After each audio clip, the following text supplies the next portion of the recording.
10th class बेटा हमने जो पोएम शुरू करी हुई है ballad of sir Pratap Singh, आज उसका नेक्स्ट स्टैंजा हम पढ़ेंगे बेटा। When dawn relit the lamp of grief within the burning east. इसका मतलब है जब अगली सुबह हुई, बर्निंग ईस्ट मतलब जलती हुई पूरब दिशा में सूर्य रूपी जो दुख का दीपक था वो फिर से चमकने लगा। लैम्प ऑफ ग्रीफ, ग्रीफ मतलब होता है दुख, लैम्प मतलब दीपक जो था फिर से जलने लगा। मतलब सूर्य जब उदय हुआ तो उसका दुख जो था वो फिर बढ़ गया। There came a word to Pratap Singh, तभी जो था the soft word of a priest, priest होता है बेटे पुजारी, जो होता है पुजारी की तरफ से एक जो था सॉफ्ट वर्ड मतलब नम्रता पूर्वक जो संदेश था वो आया। मतलब प्रताप सिंह को उसने पुकारा है और प्रताप सिंह को एक पुजारी की तरफ से एक संदेश प्राप्त हुआ है। कैसा संदेश? नम्रता पूर्वक संदेश मिला है। कब मिला है बेटे? जब सुबह हुई है। ठीक है, व्हेन डॉन, डॉन मतलब सुबह हुई है। आगे देखें, ही वोक, वो जाग उठा। एंड इवन एज ही वोक, जैसे ही वो जागा, he went fourth all in white, वो पूरे सफ़ेद कपड़े पहने हुए, वाइट मतलब सफ़ेद कपड़े पहने हुए था। वेंट फोर्थ मतलब बाहर आया।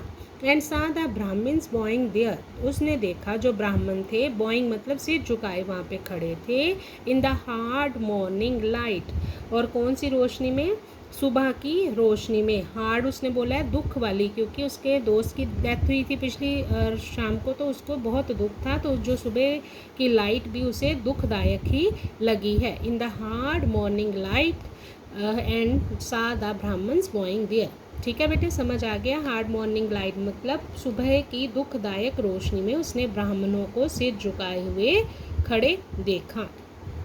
अल्लास ओ महाराज, अल्लास, अल्लास मतलब अफसोस, महाराज बहुत अफसोस। और noble Pratap Singh, noble Pratap Singh for hair in Jodhpur yesterday, कल जोधपुर में यहाँ पे बिफेल अ फेयरफुल थिंग, बिफेल मतलब हुई है, ए फेयरफुल बहुत ही भयानक बात हुई है। ओ हेयर इन जोधपुर यस्टरडे, फिर प्रताप सिंह भी बोले हैं, वो कहते हैं हाँ जोधपुर में कल बहुत ही भयानक अ फेयरफुल थिंग बिफेल, उसी की बात को रिपीट करा है उन्होंने कि बहुत ही भयानक बात हो गई है। A fearful thing said Pratap Singh, बहुत भयानक, प्रताप सिंह ने कहा। God and my heart know well, परमात्मा और मेरा दिल ही उसे अच्छी तरह से जानता है। I lost a friend more fearful yet, मैंने अपना दोस्त खोया है, इससे ज़्यादा भयानक बात और क्या हो सकती है। When down these steps you passed, in sight of all Jodhpur you lost O Maharaj your caste, उन्होंने कहा कि जब आप इन सीढ़ियों से उतरे थे, नीचे चलकर नीचे मतलब उतरकर नीचे गए थे, तब पूरे जोधपुर के सामने महाराज आप अपनी जाति को खो बैठे थे। रीज़न क्या है उसकी जाति को खोने का? कि उसने एक जो इंग्लिश मैन था मतलब अंग्रेज था, उसकी अर्थी को कंधा दिया था, इसलिए वो ब्राह्मण उसे बोलने आए हैं कि अब तुमने अपनी जाति जो है वो खो दी है।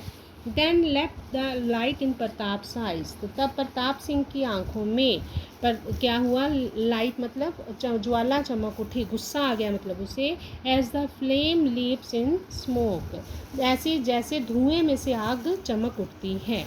तो priest thy soul hath never known, वो पादरी उसको बोल रहे हैं, वो पादरी तुम्हारी आत्मा नहीं जानती।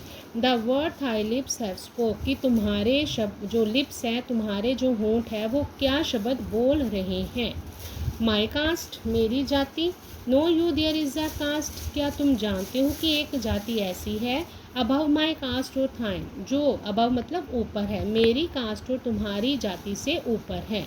ब्राह्मण एंड राजपूत आर बट, ब्राह्मण और राजपूत तो हैं, बट डस्ट मतलब ये धूल के समान है।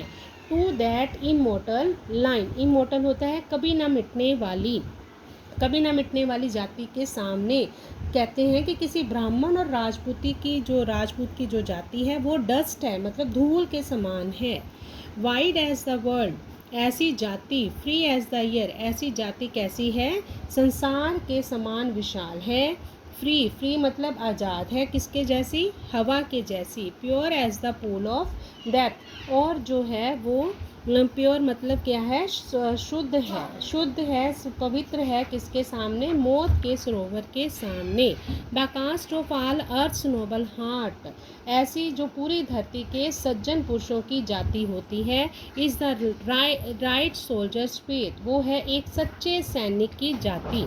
मतलब प्रताप सिंह ने उनको कहा कि वो भी एक सैनिक था तो मैं भी एक सैनिक था, तो मेरे अकॉर्डिंग एक सैनिक की जाति से ऊपर और कोई जाति नहीं होती। आपकी नज़रों में मैंने अपनी कास्ट जरूर खोई है, लेकिन मेरी नज़रों में ऐसा कुछ नहीं है। बेटे मैंने जिस दिन पोइम शुरू कराई थी मैंने तभी बोला था कि ये पोइम जो है वो कास्ट सिस्टम पर अटैक करती है, प्रहार करती है, जाति पात के विरोध में ये पोइम लिखी गई है। ये पोइम लिखने के वाले पोइट का नाम क्या है, सर हेनरी न्यूबोल्ट। ठीक है बेटे, ओके।